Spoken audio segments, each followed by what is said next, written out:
Welcome to the For the Gospel podcast, where we're all about sound doctrine for everyday people. I'm your host, Costi, Hinn, and on today's episode, we are starting a multi-part series on suffering and loss and grief. I could add a whole bunch of other buzzwords like sovereignty and goodness and trials and many other aspects, but overall at the core, the idea of suffering and loss, it's something that is inherently human. We all go through it. And my guest is a dear brother and a friend in the Lord and a fellow Canadian. I am biased towards him.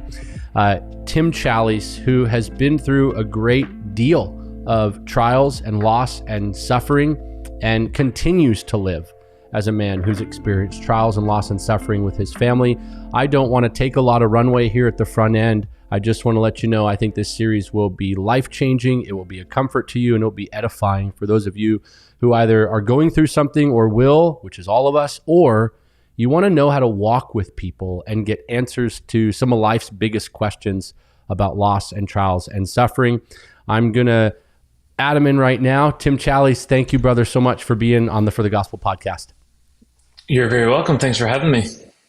Yeah. Well, the reason I wanted to have you on is because the Challies family has gone through something and done it in a way that I know you don't want to be put on a pedestal, but you've done it in a way that is God-honoring, that is very authentic, and I'm just going to say downright clear. Even though you talk about the fog of loss and the darkness, you did something that I don't think many people do or maybe have the opportunity to do, but you took your whole blog platform, you took your whole ministry, and you basically allowed people to go on that journey with you, with Eileen, with your daughters, with your family. And I want you to jump in. But first, I do want to highlight, you wrote a book out of all this. So right off the top, if people kind of know who you are, or they say, oh, I've been wanting to get that book, or I meant to, it's called Seasons of Sorrow. It's right here. And this is the book that takes people into a lot more than what we'll even be able to get to in this podcast. But your son, Nick, at 20 years old, went to be home with the Lord as a believer, and yet the journey has been weighty and clear. I'd love for you to kind of open us up and tell us a little bit about your life, your ministry, where you are in the motherland is Canada, and where you guys serve, and then let's get into your story and Nick's story as well. Sure. Yeah, so I am a writer, blogger, author by trade, live just outside Toronto, Canada, a little suburb called Oakville, a great place to live. We've been here for over 20 years, and around 20 years now, I guess. I've been married to Eileen for 25. The Lord blessed us with 3 children, Nick, whom you've mentioned, and then Abigail, who is currently 21 years old and is married to Nathan, and then Michaela, who's 17 years old. Both of them are at Boyce College in Louisville, Kentucky, studying biblical counseling. I worship and serve at Grace Fellowship Church, where I'm one of the pastors/elders. I've been doing that for maybe 12 or 13 years now, and truly a joy to worship in a congregation that loves the Lord and seeks to honor him week by week. It's awesome. Well, I'm grateful for your ministry. I know over the years we've gotten to interact, and if people haven't, I would encourage people to go to Challies, CHALLIES.com, and you have blogs, you have videos, a ton. It's a massive library. How many years have you been doing Challies.com? I think it's been 20 years of daily. It's been about 22 in total, I think, since I registered the name and started writing. Incredible. Yeah, you are a good example, I think, for a lot of us in ministry of a faithful pastor just answering a boatload of questions and walking people through things. If someone right here is listening or watching and you think I want to know things theologically or go on a journey, I would go to Challies.com and kind of click. It's like every topic under the sun. But for now and for our purposes with this series, I'd love for you to start out by talking about your son, Nick, and his love for the Lord from a young age, his conversion and the closeness of your family, and kind of take us into Team Challies. Sure, yeah. So Eileen and I got married in 1998, a very long time ago, and were married for not too long when we thought we're poor as anything, we can't go anywhere, do anything fun. So why don't we just start a family? And just kind of made that decision. Like, yeah, this sounds fun. Let's add kids. And so very quickly, the Lord granted us Nick as our firstborn, and to be the only son, firstborn child, and followed, of course, a couple of years later by Abby, and a couple of years beyond that by Michaela. Nick was a great kid, just one of those kids who's sinful, obviously, but in his own way, just loved his parents, inclined toward obedience, whether through fear or whether through something else, I don't know, but just a good and easy kid to raise, and a very thoughtful child. And when he was, in his low teens, high tweens, low teens, we'll say, he started to really think about the gospel and think about his own spiritual state. And he wanted to be very certain he wasn't just following mom and dad. He wanted to be certain, even at a young age, that if he was going to follow the Lord, that was because he truly believed the gospel. Mm-hmm. And so he lay in bed one night, and it just occurred to him that I am saved, and God does love me, and I will live for him, and really was transformed from that point on. And as he grew, started to talk to some of the elders in the church and just asking them, do you think maybe I could be called to ministry? Would you see that as a possibility for me? And that was affirmed by the pastors. They saw him as a godly young man who was interested in pursuing godly character and serving God's people. And so he went off to Southern Seminary / Boyce College, Boyce for his undergrad and seminary for his graduate studies or his MDiv studies. And he was studying there still in his third year of a 5-year program when the Lord took him to himself. Wow. I mean, could you take us into to that part of Nick's life and yours and your family's? You're getting into that phase of life where you're getting excited. Your son is on the pathway to ministry, a godly young man, in a godly relationship, and all of that. And you as parents are watching all that unfold. And you can retell this however edifying or however comfortable and whatever level you want to take us into it. I know you've done such a great job in your book and online, but share with us kind of the timeline of events from November 2020 through the first 30 days. And we'll talk about the days after, but kind of take us into November 2020 and even the months leading up to that semester. Well, November 2020, people may recall, was in the middle of a pandemic, and we lived in a different country than Nick went to school. And so there were 2 sets of rules, and you may recall that all the borders between the countries pretty well shut through the pandemic. So it was a very tricky time. And even Abby had just gone down as well in August to start her freshman year. And when I took them down, I had to go cross into the States and quarantine with them for 2 weeks. We had to isolate in a little apartment. And after 2 weeks, we emerged. I dropped them off at school. Then I came home. I then had to quarantine on this side of the border for 2 weeks. So I don't need to go into it, but you remember that. Oh, totally. That context. And this was early days, before there were vaccines, before people had any real hope. We still didn't know what was going on. Yep. So it was a difficult context. And then November 3rd, which some would remember is the day there was a presidential election in the States. I was at home with Aileen. I was just looking forward to the kids returning, actually. American Thanksgiving was coming up. That's when Boyce closes down for the year and the kids come home. And Nick was going to bring his fiance back. We were going to get some time together as a family. So I just found myself doing some household chores, doing some painting and stuff. And suddenly this text message came in to Aileen. And it was Abby's new boyfriend who texted Aileen to say, I don't know if you heard, but Nick was playing a game and he collapsed and had a seizure. And that's all I know, but I thought you would want to know. And the feeling of helplessness, knowing, so at that time you could not drive over the borders. The U.S. had closed the land borders to Canadians. And so we didn't really know what to do. Most planes weren't flying, et cetera. So we just thought, okay, we'll wait and get some more information.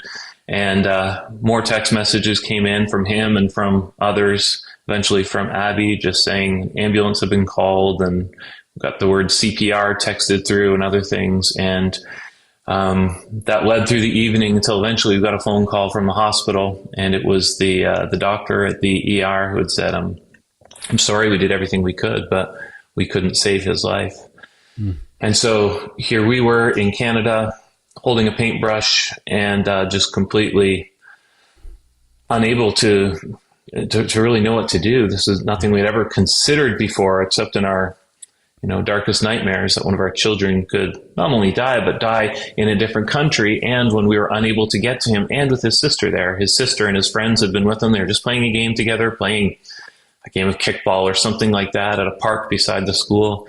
And he had just simply collapsed. And so his sister had been there. She had seen it. She had seen them trying to do CPR on him, his friends, his fiance, everyone was there, his whole circle.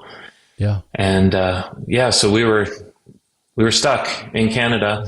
Thankfully, we did find a way that we could fly from Canada to the US. For whatever reason, you couldn't drive across the border. You could fly over the border. And so we managed to find a flight out. And by early the next morning, we're reunited as a family in Louisville, and then just sort of emerging into this time of grief. Wow. I have so many thoughts running through my head because in your book, you talk about that whole journey. And that's why I said earlier, I'm so grateful you did that, because we get a front row seat, not as a spectator oohing and awing, but truly like with you, looking and thinking, and your flight and the stuff you wrote and the way you were processing it all.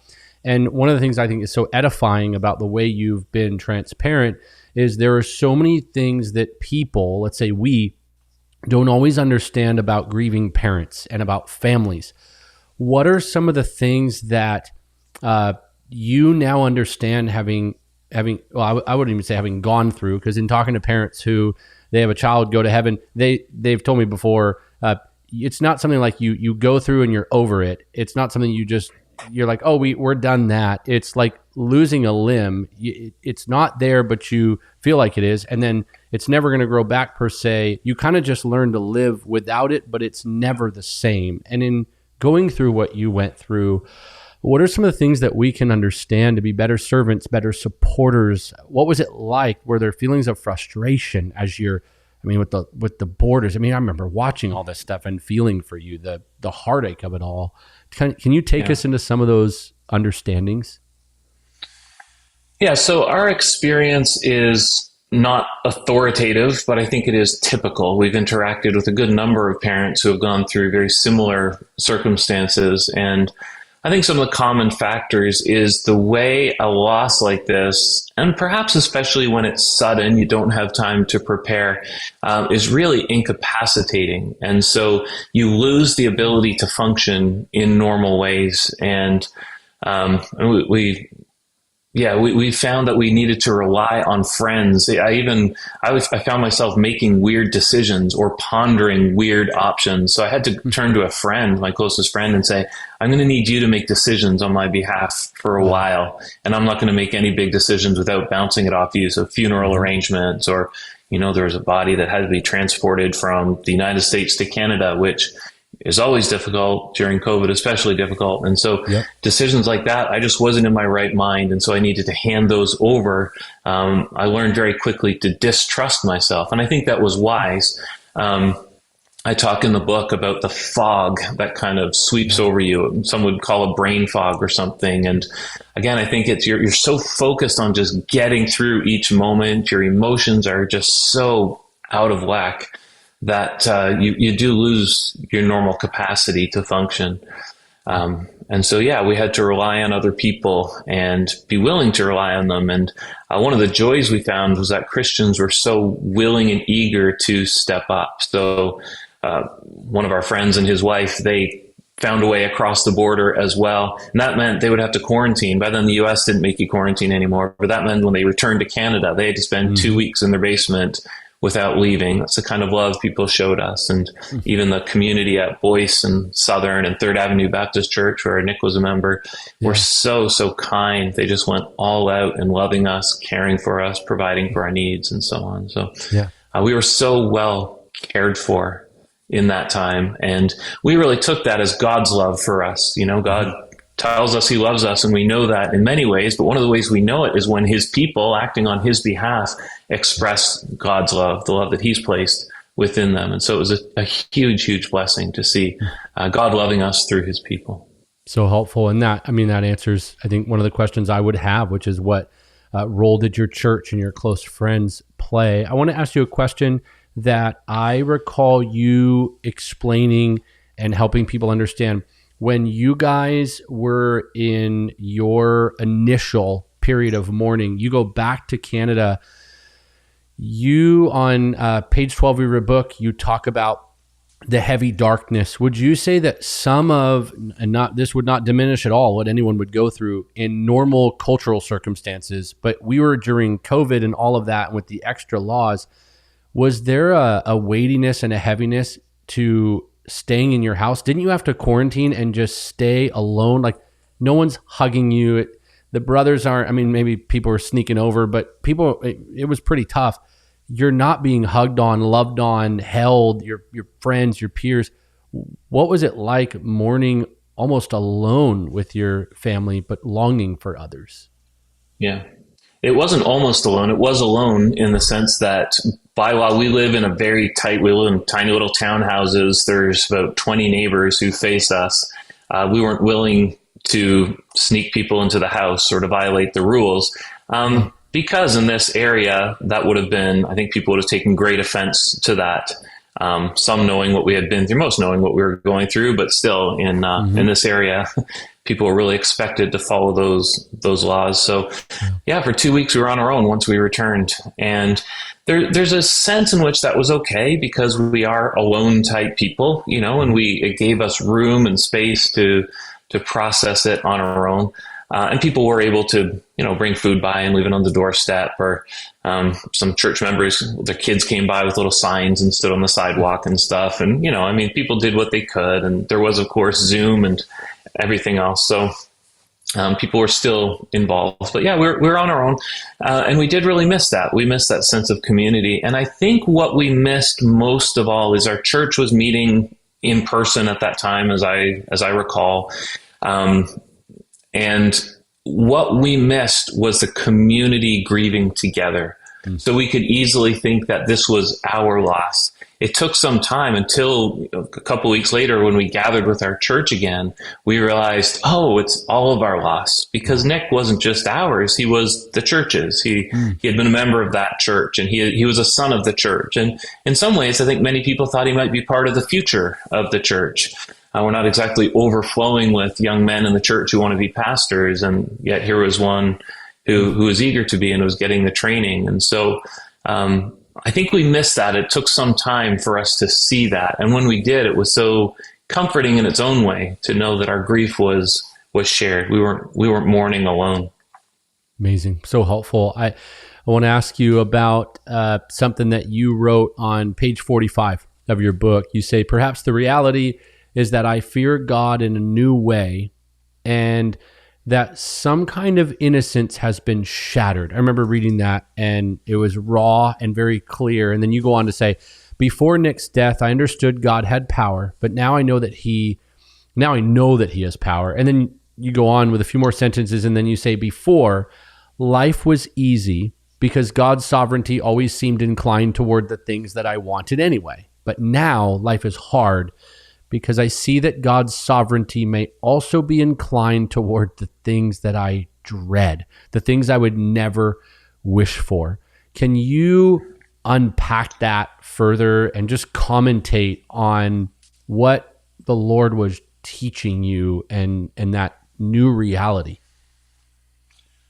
So Seasons of Sorrow was a book I wrote in real time. There's a sense in which it's an immature reflection on grief, and that it unfolded literally day by day and month by month. The entire book was written within that first year.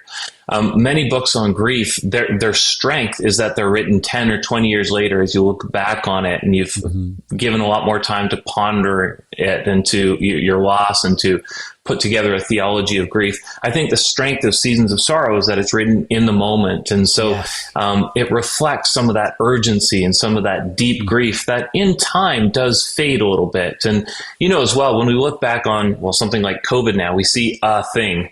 What we forget was it was months of changed information, changed regulation, changed things. And our grief is the same. It's hard to, as we look back, it feels tighter and easier in a sense to figure out than it really was.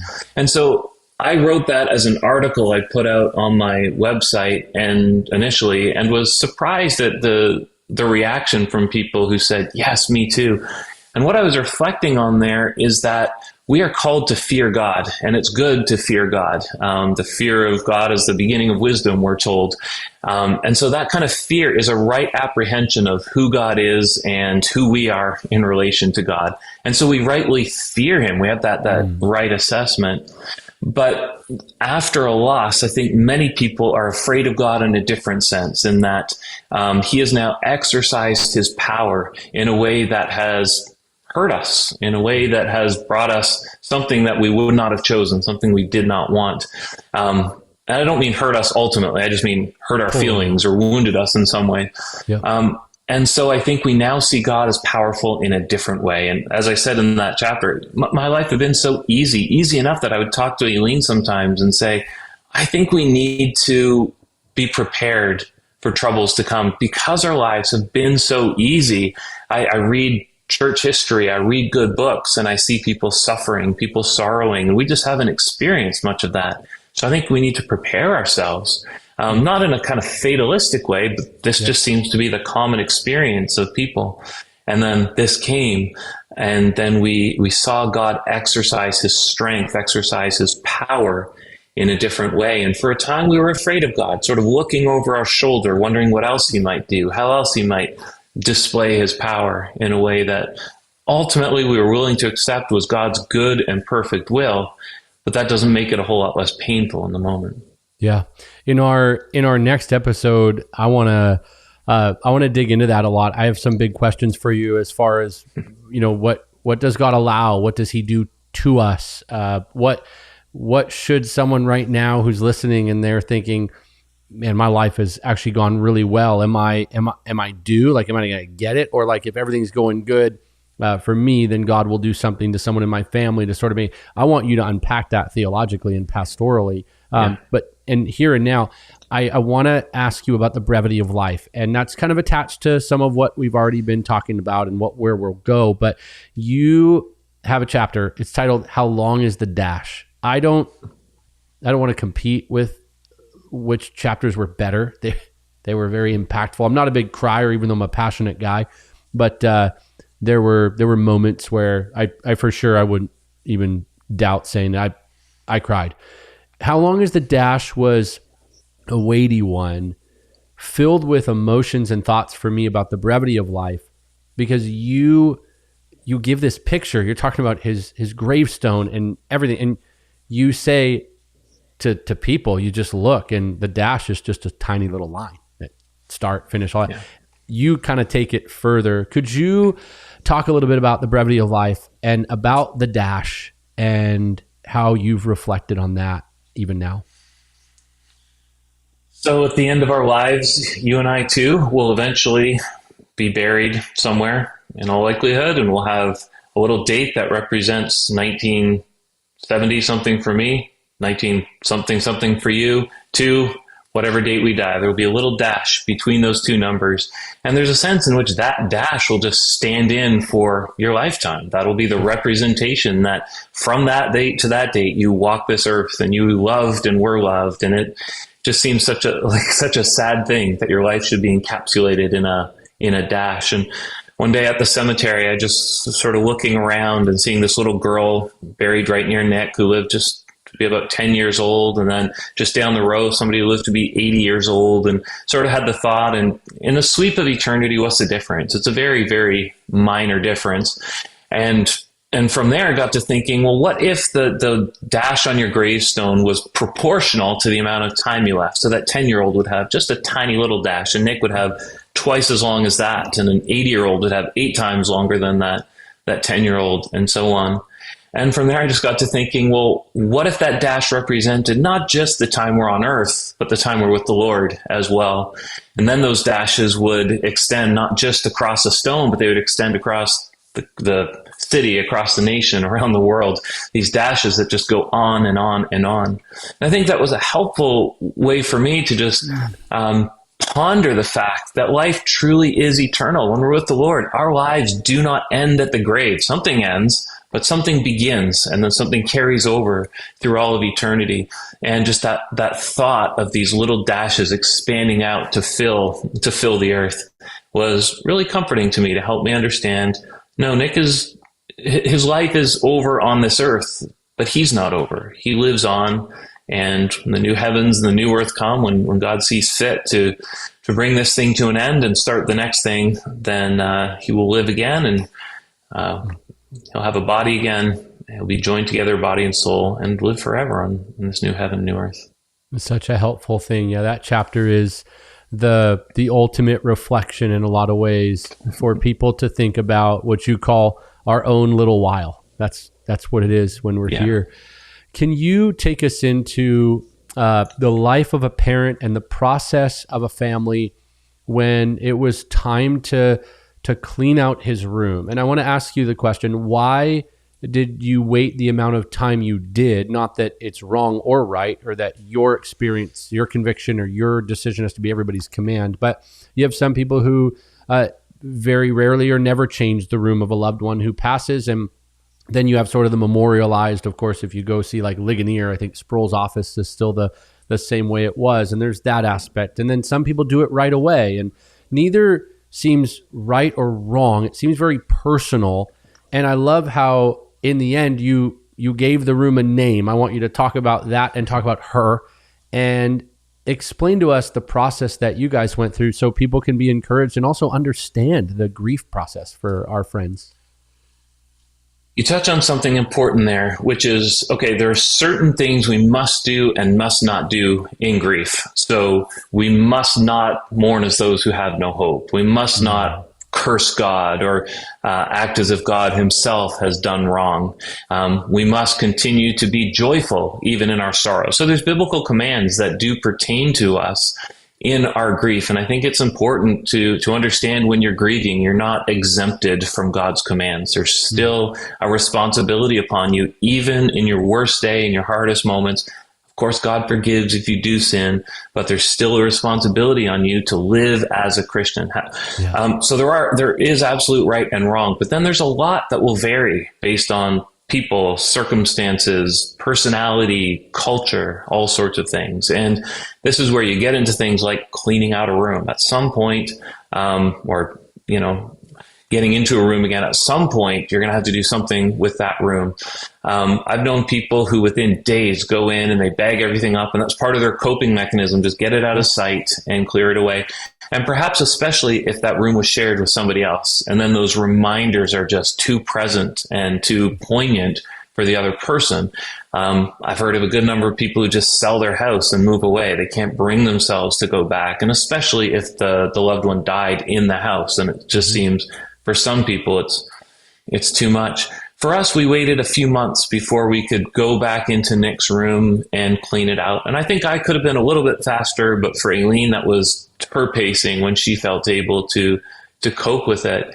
And part of the strangeness of it is to go into somebody else's space and to have to make decisions about somebody else's possessions. Who am I to look at somebody else's things and say, keep it, throw it out? Important, not important. Significant, insignificant. It just felt like such a violation. I would never do that to your house. Why would I do it to my son's room? And then there's just a sense of finality to it as well. And so several times Nick had gone to school and returned. He had gone to study and come back. And so the room had been empty for a time, but then he had come back to it. And in cleaning it up and changing it around, it was our our way of just admitting that he would never come back. It wasn't going to be his room anymore. Those things didn't belong to him anymore. We don't take anything with us to heaven. We leave it all behind, and it becomes somebody else's. And so there was just that sense of finality to it. This is the end. And so it took us some time, but one of the ways we coped was to take everything out and just completely change it around. Got rid of all the furniture, got rid of all the possessions, and started afresh. And as we did that, we realized that we now had a room for Abby and we had a room for Michaela, but we didn't have a room for Hinn, who is Nick's fiance. And so as we reset the room, we thought, well, let's make it a guest room as well, but let's make it a feminine room. Let's make it suitable for Hinn, and we'll call it Hinn's room. So when she comes, she wants to spend time with us. She always has a place to stay. And one of the great joys that's come from all this is Hinn really has become part of our family, and visits us and vacations with us, and we were glad to just fold her into our family, and she was glad to be folded in, and it's been a tremendous blessing to us all, I think. Yeah. You guys have navigated that so well and modeled something, I think, that's beautiful, and often left in a relegated corner, maybe, of Christian grief and Christian relationships and different circles. You wrote about this, and it was so eye-opening. What about her and that sort of now but not yet? Like when you're engaged, it can seem like people overlook her grief or her title or her situation, because it's like, well, you were literally almost, his wife, but you weren't, and so it can sometimes feel very minimized, I think, for people who are engaged, where in their heart they've already covenanted. It is the now but not yet. Can you kind of share wisdom and insight on that, and for you guys at least personally, how that process has been an encouragement to her or maybe even to others? Yeah, so there is no great category for what Hinn experienced. She was more than a girlfriend and less than a wife. And so she didn't have any of the rights or responsibilities of a wife. She couldn't make those decisions for Nick. And in the end, we decided that he would be buried here with our family, close to our home, rather than there, which might have been closer to her. But that seemed appropriate in the fact that they had not yet truly covenanted with one another, and even that she would have a future and he wouldn't. And of course, our hope for her is that she'll find somebody else, and as the Lord provides, and that she'll be able to be happily married, and just the dream she had with Nick would be able to be fulfilled with somebody else. And that's absolutely good and wonderful if the Lord provides that. So, but what we did want to do was be there for her. We had come to love her and come to accept her as a daughter-in-law. And as part of our love for Nick, we can't love him in the way we did, but we can love him by loving the person he loved. And so similar to, somebody who loses a child but has grandchildren, I think you love those grandchildren all the more because they're, in a sense, the most tangible expression of that person you lost. And so we love Hinn for who she is, but we love her as well for what she represents, that she was the love of Nick's life, and they were close to being married. And that was certainly their dream and their plan. It's insightful, and I think it gives a category to something I've never really thought much about, or perhaps gives a roadmap for a category that most of us don't think about. A couple more questions for you. I've had a number of people. Yeah. I'm just going to cut you off here. I've known a number of people, or I've had a number who've reached out to me and said, I'm in the same situation. So it is a more common category than we think. But again, we just don't really hear about it. So I've had a few fiancés reach out and say, could you put me in touch with Hinn so I can hear from her? Because again, I'm sort of between these categories, and not all of them are embraced by the family that's experienced the loss. Some, it's easier for them to remove that person, again, as that sort of tangible evidence of their child. And so I think some people respond differently, which is to sort of push them away just out of self-preservation. Yep. Now, what an unexpected ministry for her to have, to be able to speak wisdom into that so well. The next question I have is sort of, I guess, personal and insightful, or hoping to get insight from you. You'll be the one who's insightful. But I've got a beloved friend. He's a man becoming an elder at our church, and he has a son who went to be with the Lord at a younger age. And we speak about Stephen, it's his name, almost every couple of times we're together, and Ron is my brother's name. He's always beaming when he talks about him. And as you talk about your children, can you help us gain insight into what you write about a little bit in your chapter? You wonder what to do with the question, how many children do you have? How much do you talk about them? Do you, even a question for you, do you wish, when people are sort of avoiding it or not asking, is it a joy for you? Isn't it a joy for you to talk about Nick and talk about his life? And, do you tell people you have 3 or 2 or you're 2 on earth and 1 in heaven? I mean, how do you process and communicate all of that? I know how Ron does, and it's an encouragement, but I also think, your insight is so helpful here. So that's a question you get asked surprisingly often in life, and you don't really think about it, I think, as long as you just have an answer that's easy and joyful. How many children do you have? When you're asked it after losing a child, it does become more complicated. And I think most people end up doing what we do, which is they answer depending on the circumstance. And so I was at the bank a while back, and the guy was sort of making casual conversation and asked how many children I had. And I said 3.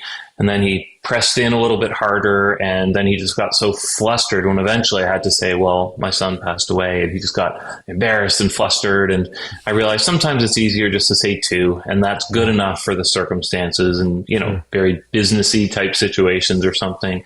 But more often than not, I'll say I have 3 children, and I'll say that to honor Nick. I'll say that because it's true, and I'll say that because sometimes it leads to significant conversations. Some people hear it, and if it does lead there, they'll ask, "Well, tell me about your children," and then you have to say that one of them passed away. And for some people, they cringe, they can't deal with it. But for other people, and it opens up some interesting conversations, some opportunities to give a book away or something.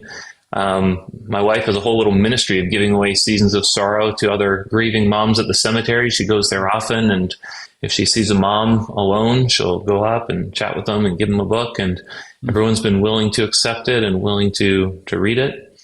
So, I think we generally answer in that way. And I think what most people don't understand about losing a child is your love for your child continues to grow even though they're gone, and maybe because they're gone. And I've tried to do this before. It hasn't worked, but I'm going to try it again. There's a certain kind of love a parent has for their weakest child. So there's a kind of love a parent has for his child who's disabled. He has love for all of his children, but there's that special heart of tenderness to the weakest of his children. He looks out for that child in a different way. Really, the whole family does, in a sense. And by dying, your child has become the weakest of your children. And so I think your heart goes out to that child in a different way, in a way that just keeps your love growing all the more. And, especially when we're Christians and we can look forward to being reunited with our children, then there's all the more reason to have that love continue to grow, to continue to appreciate that person for their strengths, to know that there's nothing not to appreciate about them anymore because all their weaknesses have been taken away, and just to long for the day when you'll be reunited, get to see them again. Amen. That's so helpful and incredibly insightful. Do you, will you let me ask you a couple more real quick? Yeah, but first I want to say one more thing, which is I should have said this before. Keep talking to parents whose children have passed away. Keep talking to them about that child. A few weeks after we got out of quarantine, got back to church, etc., we stood in front of the church, Aileen and I did, just at the end of one of our services, and we thanked everybody for their love and care and concern, but also said, not only are we giving you permission to keep talking about Nick, but we're asking you to. You have memories that are precious. You have memories of him. You have photos of him. You have you've had experiences with him, and we want to hear about those. You won't make us sad because we're sad already. You'll just be you'll be encouraging us and helping us because we want the memory to stay alive. Every parent's fear, I think, is that their child disappears from memory, and then it's almost like their life didn't matter, like it didn't count. We know better, but on an emotional level, we can feel that. And so I think it's important to, if you have memories to share with a parent, talk to them, tell them. They might cry, but that's okay. You haven't made them sad. They're sad already, and they'll be glad to have heard those stories, whether they're deep and wonderful or they're just trite and silly. They're both just a joy for parents to hear. People do not always know what to do. And I think the great fear is that we would make you cry, and now we feel as though we've wounded you or caused you some sorrow, when your wisdom says the opposite. What a tremendously helpful thing. Can you talk about what you call in your book the ministry of sorrow? I did a lot of reading in the early days, and a lot of that reading was of authors who had lived, died, ministered in a time where child loss was far more prevalent than it is today, when basically every family who had more than one or two children could expect they would lose some of them. And so there was a lot of writing in that era about the loss of children from a pastoral perspective and a parental family perspective. And one of the messages I found repeated again and again was something along the lines of the people communicating to the parents, "I'm very sorry, and that's extremely sad, but don't let that take you out of the race. You need to press on in life. You can't just give yourself over to the sorrow in such a way that you become essentially resigned to the Lord's purposes or useless to the Lord's purposes. God has purpose for you in life. Nobody but you can fulfill the duty God's given you. Nobody but you can steward the gifts he's given to you. And so despite that sorrow, you need to press on to the finish line." And then the secondary messaging was not only despite your sorrow, but because of your sorrow and through your sorrow. So if we really believe that God is sovereign, we believe that in some way he's connected to this loss. In some way, this loss was God's will. And it's not given to you to crush you, to remove you from what God has called you to. It's been given to equip you. Your task in this life is to love God and serve his people. Love your neighbor as yourself.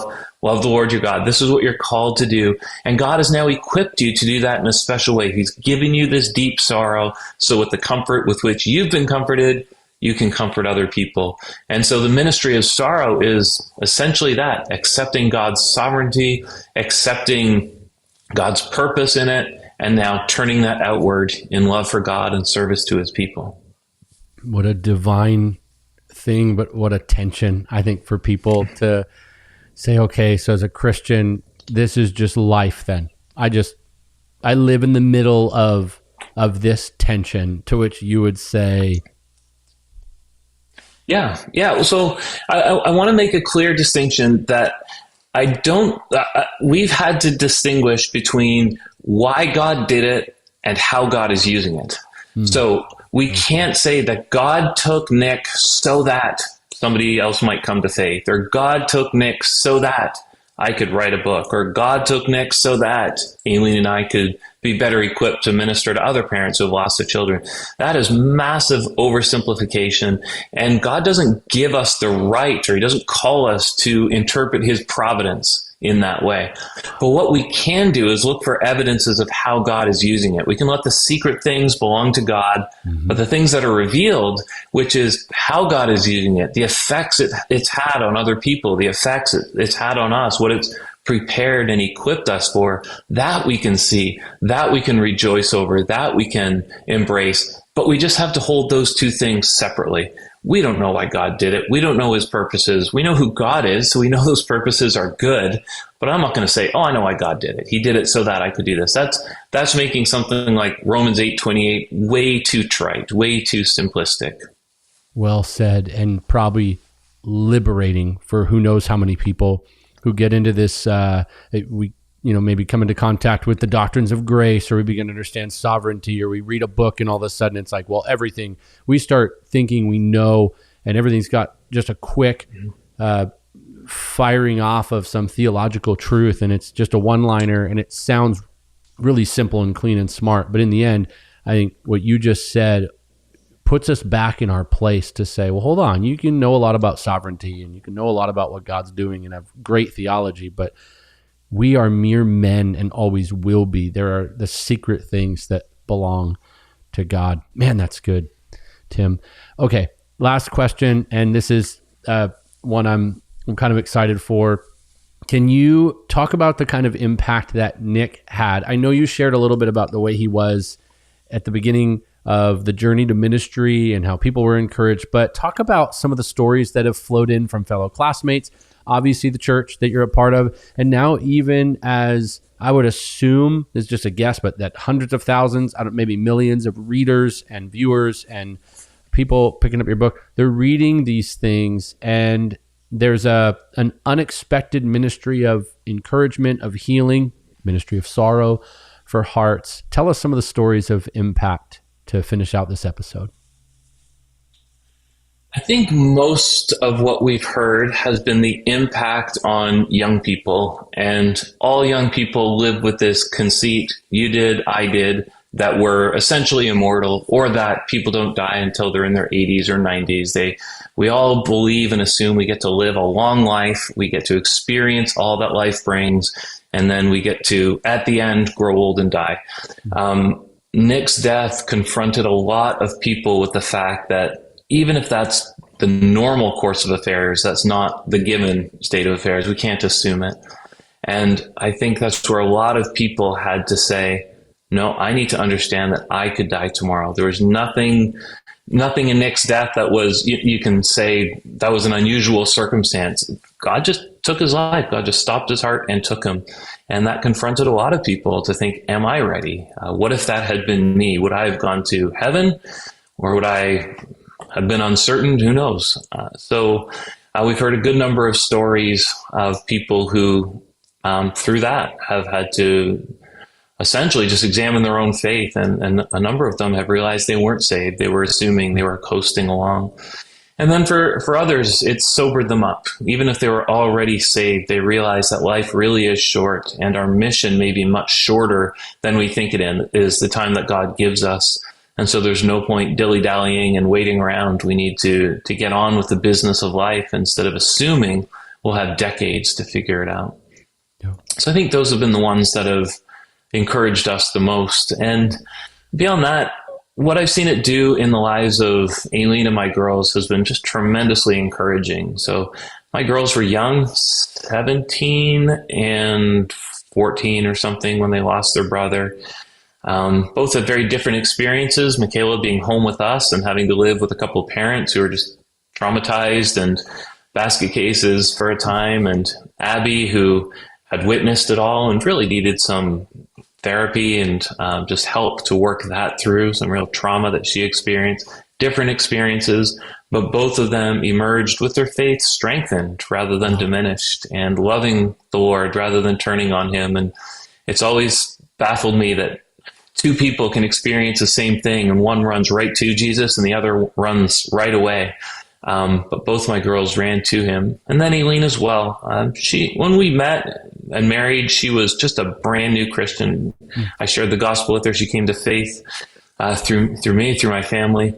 And her faith hadn't been tested that much, even though she'd been a Christian for 20 years. It had been quite easy. And it was a joy to see her thrive. As somebody who's prone to worry and just one of her temptations is to fret and worry, and especially about, she sometimes jokes now, her two big fears in life is that she'd experience a pandemic and that she'd experience the death of a child.